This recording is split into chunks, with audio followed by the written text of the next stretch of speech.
हालांकि एक चीज बड़ी अजीब है कि वो सवाल अरावली को लेकर के उठाते हैं, भूपेंद्र यादव से सवाल पूछते हैं, लेकिन वो सरकार से अभी जो है इस मामले पर सीधे तौर पर वो केंद्र की मोदी सरकार को जिम्मेदार नहीं मान रहे। अब सवाल ये उठता है कि भूपेंद्र यादव कौन है आज की तारीख में, जो छवि है इस सरकार की।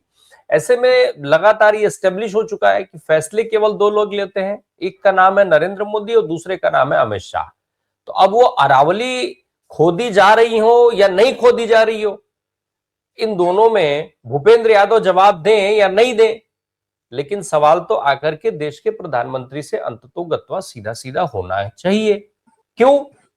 क्योंकि अगर जो भी हो रहा है, जो बिल पेश किया जा रहा है, जो रिपोर्ट्स पेश की गई हैं, क्या वो रिपोर्ट्स प्रधानमंत्री की मंजूरी के बिना, प्रधानमंत्री की सहमति के बिना इस देश में रिपोर्ट्स जारी हो जा रही हैं? अगर ऐसा हो जा रहा है, अगर अगर ऐसा, और अव्वल तो ऐसा है नहीं, क्योंकि रिपोर्ट तो जारी प्रधानमंत्री और अमित शाह के कहने के अनुसार से किया गया होगा। भूपेंद्र यादव को भले पता हो या ना पता हो सकता है कि भूपेंद्र यादव ने वो रिपोर्ट ना देखी हो जो पब्लिश की गई हो। जैसा आज सरकार को लेकर के जो इमेज है इस देश में कि दो लोग सरकार चलाते हैं, तो हो सकता है भूपेंद्र यादव को ना पता हो कि ये रिपोर्ट पब्लिश की गई है। लेकिन फिर भी अगर चूंकि मंत्री वो हैं, सवाल उन पर है, तो उससे कहीं ज्यादा बड़ा क्या सवाल ये नरेंद्र मोदी के ऊपर नहीं है, प्रधानमंत्री पर नहीं है? विनय सर, इसमें जो हमारी जो जानकारियां होती है, हमारी जो राय होती है, तो उसमें मीडिया का बहुत बड़ा रोल होता है ना। वो इसलिए होता है कि हमारे पास जो है वो प्राइमरी सोर्सेज के एक्सेस नहीं है, तो हमारे पास सेकेंडरी सोर्सेज भी होते हैं। और जो आमतौर पे जो हम लोग जो श्रोता जो भी या दर्शक होते हैं, हमारे पास में उतनी एक्सपर्टीज नहीं होती है कि हम किसी फैक्ट के सारे पहलुओं को जान सकें।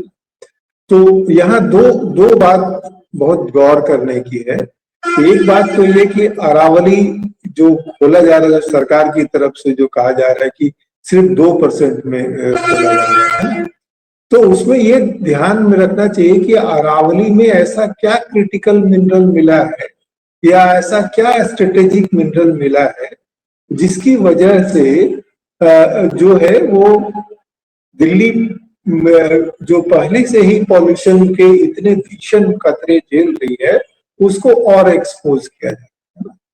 दूसरे जो एक बात है वो कह रहे हैं कि सिर्फ 2% को खोला जा रहा है और जो है ये सस्टेनेबल जो है माइनिंग की जाएगी। ये दोनों चीजें जो है ना, वो जिसको बोलते हैं हम लोग मीडिया के टर्मिनोलॉजी में स्पिन डॉक्टर्स, वो क्या करते हैं कि फैक्ट को जो है ऐसा स्लांट देते हैं कि आपको उनकी बात सही लगती है कि यार यार 2% तो कर रहा है, इसमें क्या परेशानी है। लेकिन जब आप नेचुरल सिस्टम की बात करते हैं तो उसमें ये जो नंबर जो है ना 1% या 2%, ये पूरा जो उनका जो इंटरलिंकेज जो होता है उसको पूरा ध्वस्त कर देती है। आप देखिए, आप अगर गौर करिएगा कि भारत में जो मानसून जो अंदर आता है, वो केरल में पालघाट नाम की एक जगह है, कॉरिडोर है, बहुत छोटा सा हिस्सा है पश्चिमी घाट का।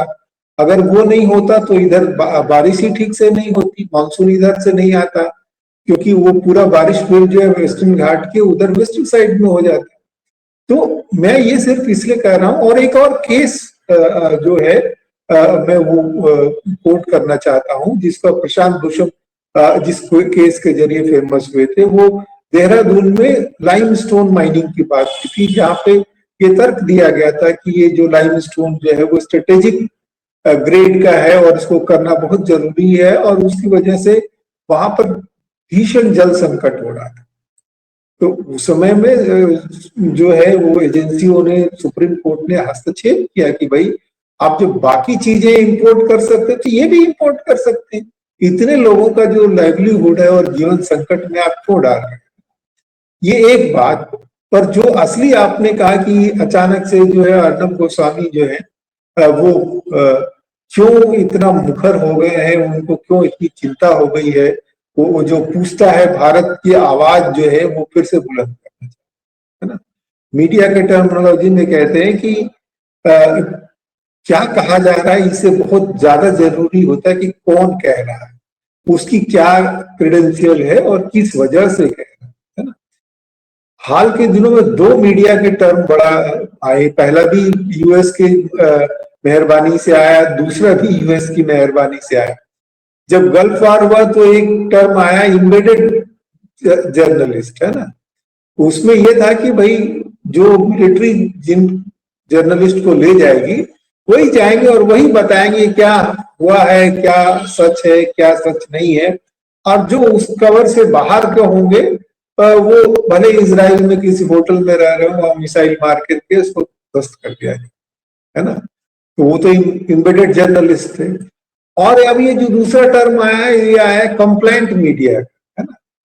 ये है कि जो मीडिया की टर्मिनोलॉजी में जो बड़ी घटनाएं हैं, जो बड़ी चीजें हैं जिसको कायदे से जनता को बताना जाना चाहिए वो नहीं बताई जाती, क्योंकि मीडिया जो है, मीडिया एक ट्रू कैपिटलिस्ट इंटाइटी की तरह बिहेव कर रहा है और उसकी सारी चीजें जो है, उसकी जो फिनेंशियल स्ट्रक्चर है, जो उसके फिनेंशियल इंटरेस्ट है उससे निर्धारित है ना। तो वहां से हमको कंपास की तरह देखना चाहिए कि चीजें किस तरह से मुड़ रही है। एक बात और मैं कह दूं कि जिस हिसाब से जो इलेक्टोरल बॉन्ड्स हुए हैं और जिस हिसाब से निवेश हुए हैं पॉलिटिकल पार्टियों में कॉर्पोरेट की, है ना, तो उसमें आपको नजर आ जाता है कि कैसे कॉर्पोरेट वार जो है उसमें मीडिया के बहुत सारी चीजों को कॉर्पोरेट इस्तेमाल करते रही है, चाहे वो पीआईएल है, चाहे वो इस तरह के इंसिडेंट है।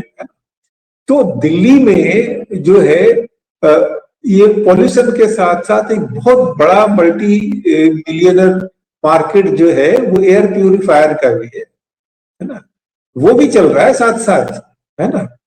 तो देखिए, जो हमको ये मतलब ये ध्यान रखना चाहिए कि पूरी बातें क्या बताई जा रही है अचानक से, क्योंकि हम जो अर्नब गोस्वामी जिस चीज के लिए जाने जाते हैं, देखिए जर्नलिज्म में दो चीजें हैं। एक तो जिसको पहले की जर्नलिज्म का जो क्राफ्ट है, जो आपकी अपीयरेंस है, जो आपकी चेहरा है, आपकी जो बोलने की शैली है और जानकारी है। और दूसरी चीज जो उसकी जान है, वो जान है क्रेडिबिलिटी की और लॉयल्टी की, है ना। अब क्या हुआ है कि आज के समय में चूंकि जो मीडिया में जो बड़े प्लेयर्स हैं, है ना, वो उनका चरित्र जो है वो फिल्म इंडस्ट्री की तरफ, और इसीलिए फिल्म और मीडिया का बड़ा घालमेल भी देखने को आ रहा है। पहले मीडिया में जो होते थे प्रोडक्शन हाउसेस होते थे, स्टूडियोज होते थे और टीम की तरह काम होती, उसके बाद उसमें सेलिब्रिटीज हुए, इंडिविजुअल हुए और इंडिविजुअल जो है वो बड़े ब्रांड हुए। और वो यही हालत आज मीडिया में हो गया है। मीडिया में जो है वो एक ब्रांड क्रिएट किया जाता है और वो जो है हम तब हमको समझ में आता है कि ये कल तक एडिटर थे, आज जो है मैनेजर और प्रोड्यूसर है, और उनको जो है कहीं से जो है फंड मिली है। और ये फंड जो है हाल के दिनों में जो है बहुत, मैंने अगर मैं थोड़ा जिसको संयत भाषा हटा करके बोलूं तो दबा के रियल एस्टेट से आया है। और रियल एस्टेट वालों ने क्यों इसमें इन्वेस्ट किया है? क्योंकि वैसे तो उनको पॉलिटिकल सर्किल में कोई नहीं पूछता है, उनकी हालत बिल्कुल जो है अस्पृश्य की होती है। और ये जो मीडिया के थ्रू वो जो घुसते हैं, जो सवाल पूछते हैं, आप देख लीजिए, चाहे वो आउटलुक हो, चाहे वो इंडिया टुडे हो, जो खतरनाक जो हुआ है कि जो आजादी के पहले के दौर के या उसके तत्काल बाद के दौर के भी जो मीडिया हाउसेस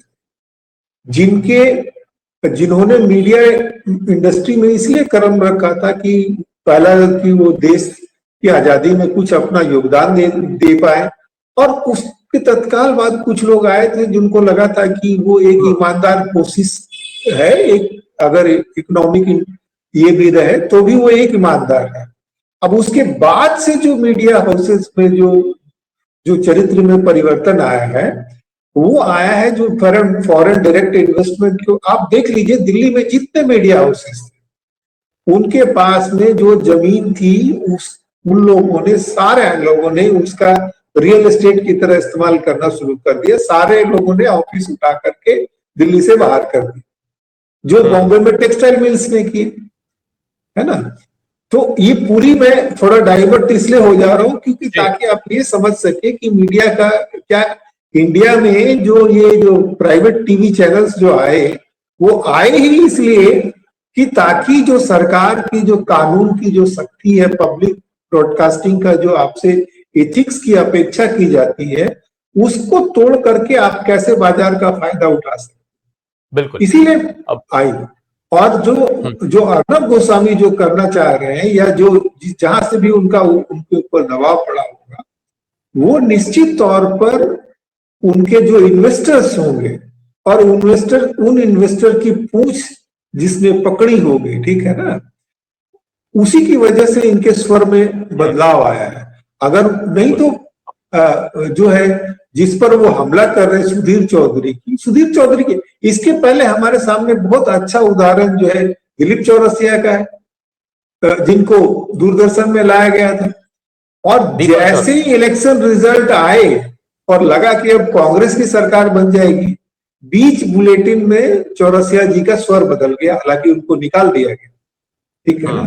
तो ये जो सिर्फ क्राफ्ट्समैनशिप के जरिए जो लोग इतनी मोटी तनख्वाह ले रहे करोड़ों की, वो जो पैसा उनको दिया जा रहा है, वो इसलिए नहीं दिया जा रहा है कि वो जनहित के सेवक और रक्षक है, इसलिए है क्योंकि वो बाजार और सत्ता के भागीदार हैं और उनका कितना हित साध सकते।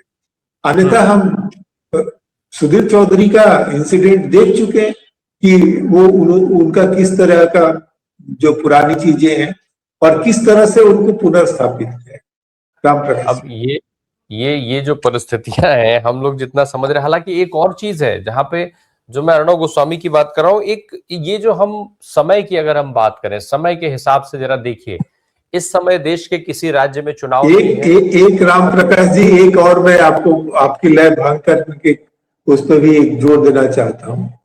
देखिए आजकल जो है इप्स्टीन फाइल की बहुत चर्चा है ना।